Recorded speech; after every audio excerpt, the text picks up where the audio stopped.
Hi guys, it's me, your girl TK, and you're tuning in to TK Tanae. Today I'm coming to you with the movie review, The Intruder. Yes, I know I'm late. However, I wanted to do these movie reviews late so that I can include links for you guys to watch it for free. It's not for everybody. I'm only going to be giving away 5 links. However, to qualify for that, you will need to watch this video until the end. So before I get started, if you haven't already, please subscribe to my channel, and we're getting into that movie review right now. Alright guys, so the movie is starring Megan Good. She plays Annie in this film. You have Michael Ealy, he plays Scott. Annie and Scott are married. You have Dennis Quaid, who plays Charlie. He's the crazy guy who's attached to his house. And then you have Joseph Sikor from Power. For you guys who don't know, he plays in Power. He's probably playing some other stuff too, but Power is where he's known from.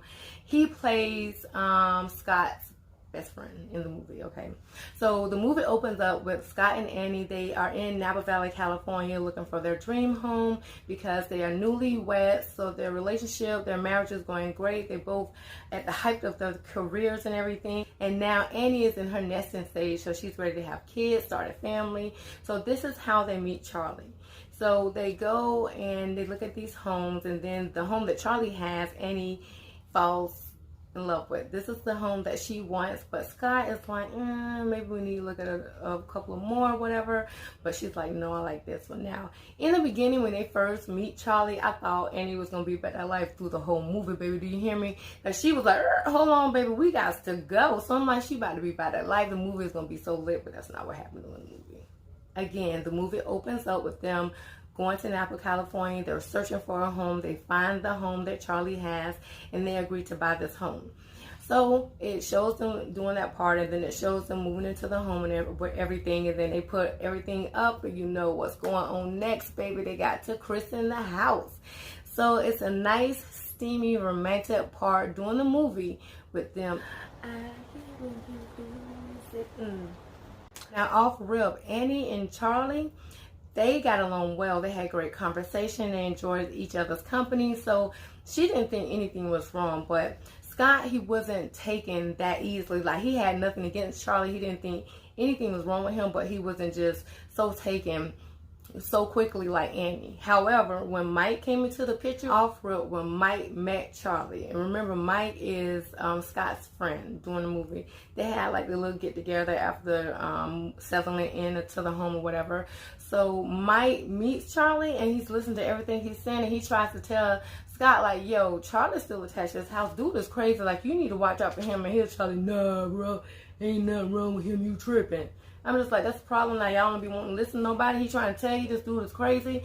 And he's just like, nah. So they wouldn't really listen to Mike. And throughout the movie, Mike played a major part of the movie, actually. He was out. I'm not going to reveal that part. I'm just going to tell you he was doing things that Charlie thought was disrespectful to his property. And he retaliated to that or whatever.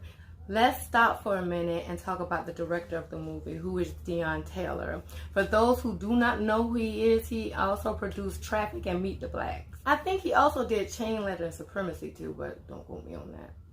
So I read that he was born in California, but he grew up in Gary, Indiana. And at that time, Gary, Indiana was the capital, the murder capital of the world. And I don't know when this was printed, but he was saying that his whole freshman basketball team, the entire freshman basketball team, right now to this day, they all dead. What? That is horrible. Like, the whole basketball team. Anyway, he's the director of the movie. He also played in the NBA Entertainment League, for those who did not know. Alright guys, back to the movie.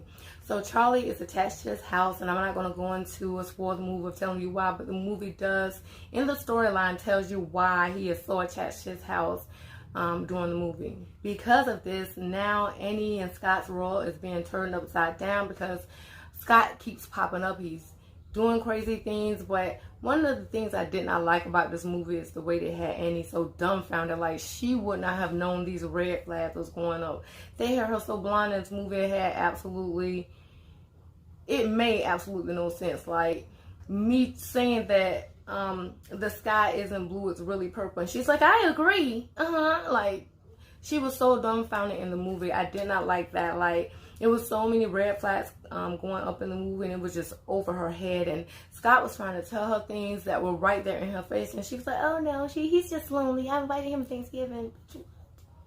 Anyways, Charlie ends up falling for Annie for various reasons throughout the movie. Like I said, the storyline will tell you why. But he ends up falling head over heels for Annie, and then he comes up with this plan on how to kidnap her throughout the movie. And doing so, they are faced with this ultimate decision and of torture making of what Charlie is putting them through throughout the movie. Wait, did that make sense? Also, it was this one part in this movie that was also not realistic. Now, at first, when I seen the part in the movie, I was like, maybe it's me, because I wouldn't do nothing like that. But then I ended up watching this movie with a friend of mine, and he was a male.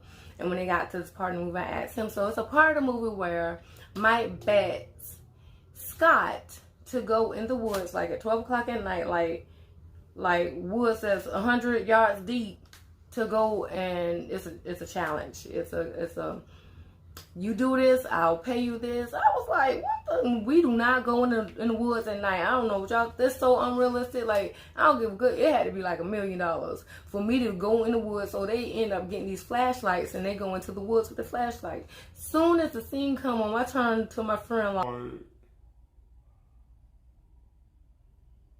was you going to the woods for that much? Like, he's like, nah, nigga, I wasn't going to the woods. I'm like, okay, I just thought it was just me. Like, nah. So I feel like that part was so not realistic. It's a lot of stuff in the movie that I feel was not realistic. Like the way that we would react to certain situations, the way that we wouldn't know these red flags. Like, for real though, I also thought the movie was kind of predictable. And for me to say that, and I can never predict the movie, that's not good at all. So that's pretty much it. The way the movie goes, that's pretty much the storyline. Again, throughout the movie, you're just seeing Charlie pop up doing crazy things, and they not saying nothing until pretty much the bitter end when it's too late.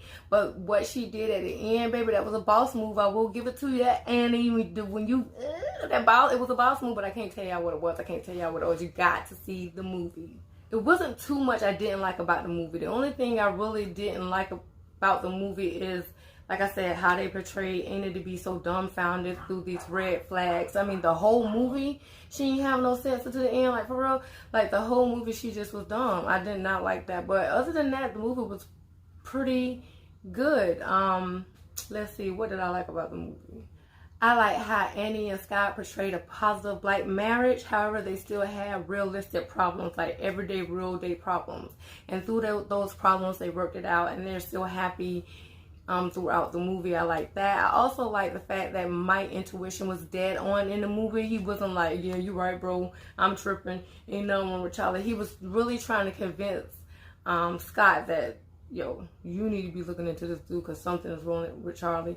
And then what I want to say, in the midst of the movie, I want to say maybe in the middle of the movie, Scott, as he's encountering Charlie and all these negative things that happen, then he reaches out to Mike like, yo, I need you to help me out. But Mike like, okay.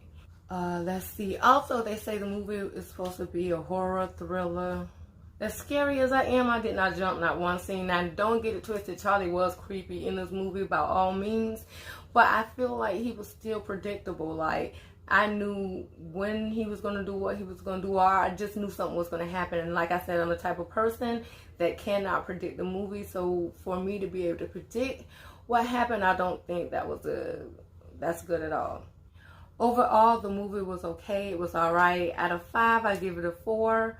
Like I said, the only thing I didn't like in the movie is how they had her dumbfounded, and that I can predict most of the things, but it was pretty interesting. It did not keep me on my toes or had me scared or anything like that, but overall it was a pretty good movie. That is it on my Intruder movie review. If you haven't again already subscribed to my channel, please go ahead and do so. If you like this video, go ahead and hit that like button. I'm going to go ahead and tell you guys how to get that free movie link in a minute. But if you haven't, go ahead and share this video. Tell a friend, tell a family member, put it on your social media pages. Go ahead and support your girl, you know what I'm saying? As promised, here is how to get the link to watch the movie for free. First of all, I'm only giving out 5 links. Listen, 5. I'm only giving out 5 links. In order to be one of the people who get those 5 links, you will need to do the following. go ahead and send me a friend request on Facebook, and then send me a message saying that you saw my movie review, and I will send you the link. It is that simple. Once I get to the 5th person, no more links will be sent out. These links will be disabled. I don't know what be going on with these sites, but they do disable the link. So once I send it to you, go ahead and watch that movie. Also, guys, a good way to watch this movie for $5 will be for 2 or more people. So if it's more than 2 people in your household, or you want to have a ladies' night, or you want to be in with your man and watch a movie, you can go ahead and watch this movie for $14.99 on YouTube, and I will include that link down in my description. No, I don't get paid by telling you that you can watch it on YouTube, but for 2 people at the movies, it costs more than that, and you're not as comfortable. You can set up your atmosphere to look like the movies with your candy, your popcorn, have it dark. Go ahead and purchase that movie on YouTube and watch it. So if you do not win that link, I'll do other movie reviews that have different things in it for you to be able to participate in. But until then, ready, set, go.